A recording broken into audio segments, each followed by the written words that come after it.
अच्छो, कैसे हैं आप लोग? तो सर एक और टॉपिक के चार्ट रिवीजन के साथ मैं आ गया हूं और ये चार्ट रिवीजन है टॉपिक एएमटी का। कहाँ देखने को मिलता है? जब आप टोटल इनकम कंप्यूट करते हैं तब आपको ये टॉपिक देखने को मिलता है। बड़ा ही छोटा सा टॉपिक है। यस, जब से 115 बीएससी आया है जो टॉपिक की चमक है ये थोड़ी सी कम हो चुकी है। आएगा तो मेरे हिसाब से 4 से 6 मार्क के लिए आएगा और शायद रीसेंट टाइम्स में वो भी ना पूछे, बट आपको दिया है तो आपकी जिम्मेदारी बनती है कि ये टॉपिक आपको पढ़ना ही चाहिए। मेरा नाम है विजय सारडा और मैं करवा रहा हूं आपका डीटी का चार्ट रिवीजन और ये चार्ट रिवीजन का नेक्स्ट टॉपिक है आता हमारा और वो है AMT, that is alternate minimum tax. अब ये ऑल्टरनेट मिनिमम टैक्स क्या होता है? देखिए क्या होता था, कई एसएससी ऐसे होते थे जो डिडक्शन एंड एग्जम्पशन क्लेम करके जो अपना टैक्स लाइबिलिटी होता था वो लगभग जीरो कर देते थे, राइट। अब ऐसे केस में जो आपका पूरा गवर्नमेंट का बजट था वो इधर उधर हो जाता था और गवर्नमेंट ने डिसाइड किया कि यार सबसे पहले कंपनीज को एक मिनिमम टैक्स भरवाया जाए, राइट। और इसके लिए उन्होंने कॉन्सेप्ट लेकर के आया था मैट। मैट की सक्सेस को देखते हुए उन्होंने बाकी एसएससीज के लिए भी ये अल्टरनेट मिनिमम टैक्स लेकर के आ गया और इसे कहना चालू कर दिया एएमटी। तो कंपनीज के ऊपर लगता है MAT, that is minimum alternate tax, और अदर देन कंपनीज के ऊपर लगता है AMT, that is alternate minimum tax. Yes और नो? अब इसके तहत क्या होता है कि आपको क्या कराया जाता है, एक मिनिमम टैक्स भराया जाता है और ये जो मिनिमम टैक्स आप भर रहे हैं इसका क्रेडिट आपको मिल जाता है। यस, अब इसका क्रेडिट कैसे मिलता है, किसके अगेंस्ट में मिलता है, कितने सालों के लिए मिलता है, सब आगे डिस्कस करेंगे, राइट। एक बात सबसे पहले समझनी है, AMT is applicable to all assessee except company, क्योंकि कंपनीज के ऊपर क्या एप्लीकेबल है बोलो जल्दी से? मैट। यस, तो हर एसएससी के ऊपर एप्लीकेबल है एक्सेप्ट कंपनी के ऊपर। यस, अच्छा जी। दूसरी बात, ये जो एएमटी है ये individual HUF AOP BY AJP को तभी पे करना है जब उनकी adjusted total income 20 lakh rupees से ऊपर जा रही हो। अगर उनकी adjusted total income 20 lakh rupees से ऊपर नहीं जा रही तो उन्हें एएमटी भरने की जरूरत नहीं है। So AMT is not payable by individual HUF, AOP, BOI, AJP if adjusted total income does not exceed rupees 20 lakh. अब ये adjusted total कैसे इनकम कैसे निकलेगी आगे आएगा, डोंट वरी। यस, चलिए सबसे पहले आते हैं चार्जिंग सेक्शन के ऊपर। चार्जिंग सेक्शन के ऊपर आने से पहले हमें जो बहुत सिंपल सी चीज समझनी है, एएमटी एप्लीकेबल ही नहीं है अगर एसएससी 115 बीएससी बीएडी और बीएई, दैट इज जो आपका as of now 115 default tax scheme है और जो अल्टरनेटिव टैक्स स्कीम है, अगर आप वो ऑप्ट कर लेते हैं तो आपको एएमटी एप्लीकेबल नहीं है। दूसरा, ये स्पेसिफाइड फंड जो सेक्शन 10(4)D के अंदर में आ रहा है उसको भी एप्लीकेबल नहीं है। तो इन शॉर्ट एएमटी का पूरा चैप्टर ही तब एप्लीकेबल है जब आप ओल्ड स्कीम के अंदर में है, न्यू स्कीम के अंदर में नहीं है। Are you getting the point? Okay, अब एएमटी एप्लीकेबल कब है? एएमटी एप्लीकेबल है if 18.5% of adjusted total income exceeds the income tax payable. अगर आपका एडजस्टेड टोटल इनकम का 18.5%, मेरी बात को बड़े ध्यान से सुनिएगा, एडजस्टेड टोटल इनकम का 18.5% अगर आपके इनकम टैक्स पेएबल से ऊपर है, अगर आपके इनकम टैक्स पेबल से ऊपर है तो जो आपका एडजस्टेड टोटल इनकम है उसी को आपकी टोटल इनकम मानी जाएगी। जो आपका एडजस्टेड टोटल इनकम है इसी को आपकी क्या मानी जाएगी? टोटल इनकम मानी जाएगी। एंड आपको क्या पे करना होगा? अल्टरनेट मिनिमम टैक्स पे करना होगा। अब आप बोलेंगे कि सर अल्टरनेट मिनिमम टैक्स का परसेंटेज कितना है? 18.5%। सर क्या एएमटी के ऊपर सरचार्ज भी एप्लीकेबल है? जी हाँ, अगर आपके adjusted total income accordingly 50 lakh, 1 crore, 2 crore या 5 करोड़ की लिमिट से ऊपर जा रही होगी या सरचार्ज की लिमिट से ऊपर जा रही होगी तो यस आपके ऊपर सरचार्ज भी एप्लीकेबल है apart from the AMT. Sir क्या एचईसी एप्लीकेबल है? The answer is yes. आपका जो final tax along with surcharge होगा उसके ऊपर एचईसी भी क्या होगा? एप्लीकेबल। सरचार्ज हो ना हो पर एचईसी तो खैर हर जगह होता ही है। तो कम ऑन वंस अगेन, कब एप्लीकेबल है? सेक्शन 115 जेसी। सेक्शन 115 जेसी कहता है if 18.5% of adjusted total income exceeds the income tax payable, तो आपका एडजस्टेड टोटल इनकम को ही हम क्या मानेंगे? टोटल इनकम मान लेंगे। So if 18.5% of ATI, that is adjusted total income, exceeds the income tax payable, then ATI shall be deemed to be total income and tax payable shall be 18.5% of such ATI. तो आपका AMT भी 18.5% ही है, right. अगर आपका unit IFSC में है तो you have to take 9% instead of 18.5%, और अगर ये कोऑपरेटिव सोसाइटी है तो यू हैव टू टेक 15%।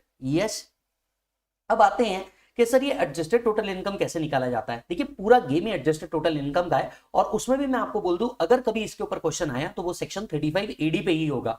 वो सेक्शन 35AD पे ही होगा क्योंकि देखो 10AA जो है ये लगभग सनसेट क्लॉज पे जा चुका है, इसलिए इसको शायद ही आपको पूछेंगे। और 35AD पे आपको 2 एडजस्टमेंट पूछने का मौका मिलता है, इसलिए मुझे पर्सनली ऐसा लगता है कि जब भी आपको ये पूछा जाएगा ना दोस्त, ये हमेशा एडजस्टेड टोटल इनकम से ही आएगा। सर आप हमेशा ये कैसे बता देते हो कि इस तरीके से ही क्वेश्चन आएगा? देखिए क्या होता है, एक एज अ टीचर मुझे पता है कि क्या पढ़ाना है, दूसरा जब हम लोग चार्ट रिवीजन या फास्ट ट्रैक कराते हैं तो हमारे को पता है कि यार एग्जाम में क्या आने वाला है, इसीलिए बच्चों का टाइम सेव हो जाता है। यस, चलिए अब आता है सेक्शन 115 जेसी जो बताता है एडजस्टेड टोटल इनकम किस तरीके से निकाला जाएगा। तो दोस्तों समझना है किस तरीके से निकाला जाएगा। सबसे पहले आप अपनी टोटल इनकम लेंगे। टोटल इनकम समझते हो क्या है, वो gross total income minus deduction वाला जो आता है वो, बस वही टोटल इनकम लेना है। इस टोटल इनकम में तीन चीजों को आपको ऐड कर देना है। टोटल इनकम में तीन चीजों को आपको ऐड कर देना है। पहला, deduction under chapter 6A part C. Chapter 6A part C के जितने भी डिडक्शन हैं 80I, 80 RRB वाले, वो सारे ऐड कर देना। जनरली आपको ये नहीं पूछा जाता स्पेसिफिकली एट इंटर लेवल। दूसरा, 35AD स्पेसिफाइड बिजनेस जो हम PGBP के अंदर में पढ़ते हैं, 35AD के अंदर में आपने अगर कोई क्लेम किया होगा, डिडक्शन क्लेम किया होगा, तो वो आपको क्या कर देना है दोस्त, ऐड बैक कर देना है। आपने अगर कोई डिडक्शन क्लेम किया है 10AA में, आप इसको एग्जाम्पशन अंडर सेक्शन 10AA भी कह सकते हैं, राइट। मैंने एग्जाम्पशन का चार्ट रिवीजन भी अपलोड किया है, तो जाकर के देख लेना। तो डिडक्शन अगर आपने 10AA में क्लेम किया है तो उसको भी आपको ऐड करना है। तो कमॉन, आपके टोटल इनकम में आपको तीन चीजें ऐड बैक करनी है। पहला, चैप्टर 6A पार्ट सी के डिडक्शन। दूसरा, 10AA वाला जो एग्जाम्पशन है आपका SEZ वाला वो, और 35AD स्पेसिफाइड बिजनेस के लिए आपने कोई कैपिटल एक्सपेंडिचर का डिडक्शन क्लेम किया होगा, वो आपको ऐड बैक कर देना है। अब आप सभी को याद होगा, अगर आप सेक्शन 35AD क्लेम करते हैं, यस और नो, अगर आप सेक्शन 35AD क्लेम करते हैं तो मेरे दोस्त आपको डेप्रिसिएशन नहीं मिलता, याद है, क्योंकि कैपिटल एक्सपेंडिचर का 100% डिडक्शन मिल जाता है तो आपको डेप्रिसिएशन नहीं मिलता। तो ऐसे केस में क्या किया जाएगा, अब आप क्योंकि यहाँ पे 35AD का डिडक्शन नहीं ले रहे हैं, आप क्योंकि यहाँ पे 35AD का डिडक्शन नहीं ले रहे हैं, आपको उससे रिलेटेड डेप्रिसिएशन जरूर मिल जाएगा। सो मान लीजिए बिल्डिंग है, राइट, बिल्डिंग आपने ली थी 35AD में, डिडक्शन 10 लाख रुपीज थी, तो 10 लाख रुपीज एड बैक कर दिए जाएंगे। अब बिल्डिंग के ऊपर डिप्रिसिएशन कितना है, 10% है, yes, if use for more than 180 days, तो वो 10% डिप्रिसिएशन यहाँ पे माइनस कर देंगे। Are you getting the point, right. ये निकलेगा आपका adjusted total income. Adjusted total income का 18.5%, अगर आपका इनकम टैक्स पेबल से ऊपर है तो एडजस्टेड टोटल इनकम आपकी क्या मानी जाएगी, टोटल इनकम मानी जाएगी। यस और नो। अच्छा, आपको पता है हर साल आपको ये कैलकुलेशन करना पड़ता है और इस कैलकुलेशन को चार्टर्ड अकाउंटेंट से सर्टिफाई कराना पड़ता है, और चार्टर्ड अकाउंटेंट की ये report at least 1 month prior to the date of filing ROI submit हो जाती है। So every person who pays AMT shall obtain a report from a chartered accountant certifying the adjusted total income and submit it at least 1 month prior to the date of filing ROI। इसे ROI के submission के 1 महीना पहले आपको क्या करना है, provide करना है। Are you getting the point? Yes। चलिए नेक्स्ट सेक्शन पे आते हैं। Next section is 115 JE।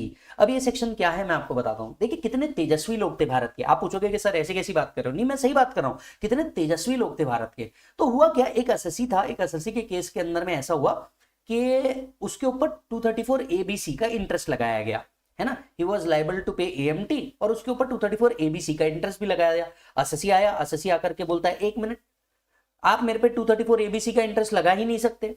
वो कहता है क्यों नहीं लगा सकते भैया। उन्होंने कहा कि देखो, एसएससी कहता है कि सर देखो, AMT is a separate code, और अगर मैं AMT पे कर देता हूं तो मेरे को इनकम टैक्स के अदर प्रोविजंस की एप्लीकेबिलिटी हो ही नहीं सकती, क्योंकि आपने ऐसा कुछ लिखा ही नहीं है AMT प्रोविजन बनाते वक्त।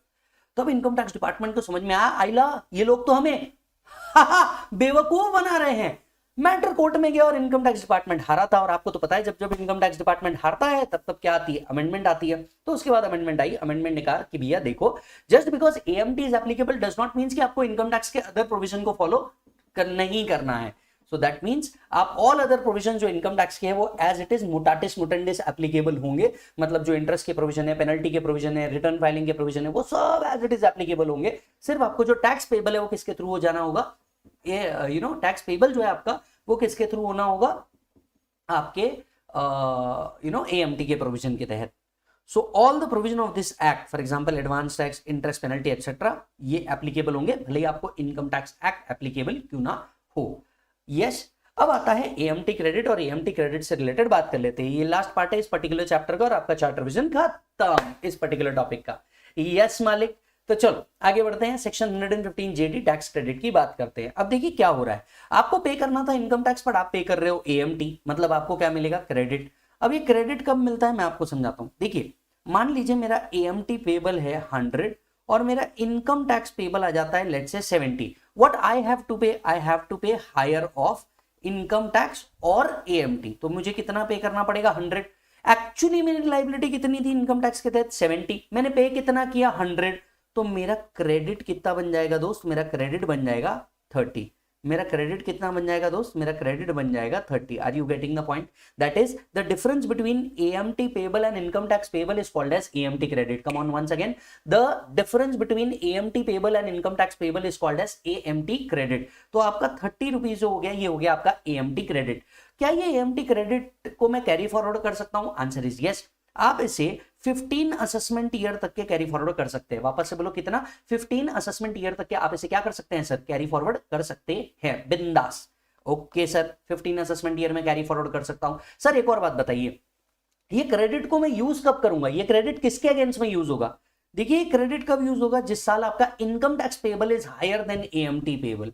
यस, जिस साल आपका income tax payable is higher than your AMT payable, उस साल आपका क्या होगा? ये क्रेडिट को यूज किया जाएगा। Let me give an example.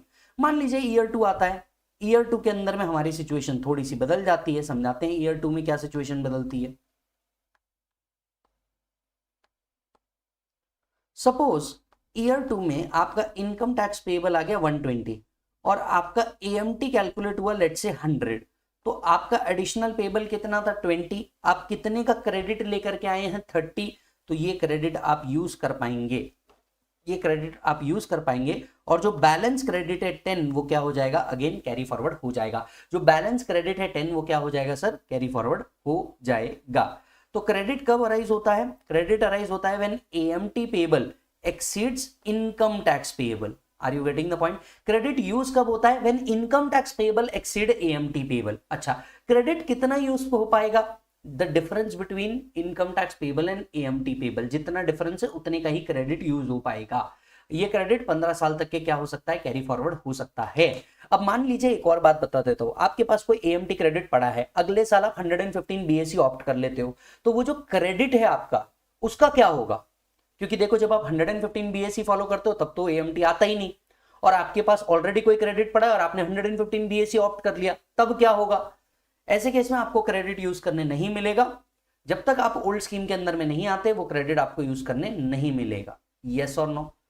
So AMT credit arise when AMT payable exceeds the tax payable and shall be utilised when income tax payable exceed AMT payable, but only to the extent it exceeds amount payable. मतलब उतना ही credit use हो पाएगा जितना दोनों के बीच का difference है।